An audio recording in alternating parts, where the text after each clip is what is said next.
Samurai అవ్వడం easy కాదు. ఖడ్గం పట్టడం కంటే మనసును అదుపులో పెట్టడం కష్టం. ర్యూ ఇప్పుడు సమురాయ్ మార్గంలో నడుస్తున్నాడు. కానీ ఆ మార్గంలో ఒక రూల్ ఉంది. భావోద్వేగాలు ఉండకూడదు, బాధ ఉండకూడదు, అటాచ్మెంట్ ఉండకూడదు. ఎందుకంటే భావోద్వేగాలున్న యోధుడు తప్పు నిర్ణయాలు తీసుకుంటాడు. మాస్టర్ ర్యూని బ్రేక్ చేయడం ప్రారంభించాడు. ఆహారం తగ్గించాడు, విశ్రాంతి ఇవ్వలేదు. పగలు రాత్రి ట్రైనింగ్. ప్రతిరోజు శరీరానికి కాదు, మనసుకు టార్చర్. బాధ అనిపిస్తుందా అని మాస్టర్ అడిగాడు. ర్యూ మౌనంగా నిలబడ్డాడు. బాగుంది, ఇంకా నువ్వు వీక్వే అని మాస్టర్ అన్నాడు. కాని ర్యూలో ఒక భాగం ఇంకా బతికే ఉంది, మానవత్వం.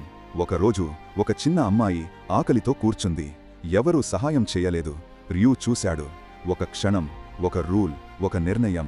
మాస్టర్ రూల్ బ్రేక్ చేసి ఆ అమ్మాయికి ఆహారమిచ్చాడు. ఆ క్షణంలో ర్యూ సమురాయ్ కాదు, ర్యూ మనిషి. కాని అది సరైనా తప్పా? మాస్టర్ చూశాడు. కోపం కాదు, నిరాశ. భావోద్వేగం నీ బలహీనత అని అన్నాడు. కాని ర్యూలో కాన్ఫ్లిక్ట్ మొదలైంది. మనిషిగా ఉండడం తప్పా, లేక సమురాయిగా ఉండడం కరెక్టా? ఆ రాత్రి ర్యూ నిద్రపోలేదు. మనసులో ఒక యుద్ధం. ఖడ్గయుద్ధం కాదు, మనసు యుద్ధం. ఆ అమ్మాయి నవ్వు గుర్తొచ్చింది.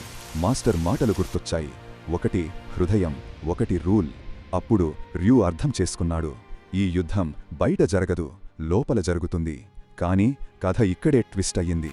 ఎందుకంటే ర్యూని చూస్తున్నవాడు ఇంకొకడున్నాడు, నెమలిలో, నిశ్శబ్దంగా వేచి చూస్తూ. నీకు తెలియదు ర్యూ అని అనుకుంటున్నాడు.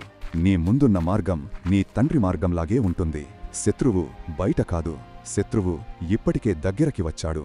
తరువాత ర్యూని ఎవరు పరీక్షించబోతున్నారు? అది ఫేట్ కాదు, అది ప్లాన్.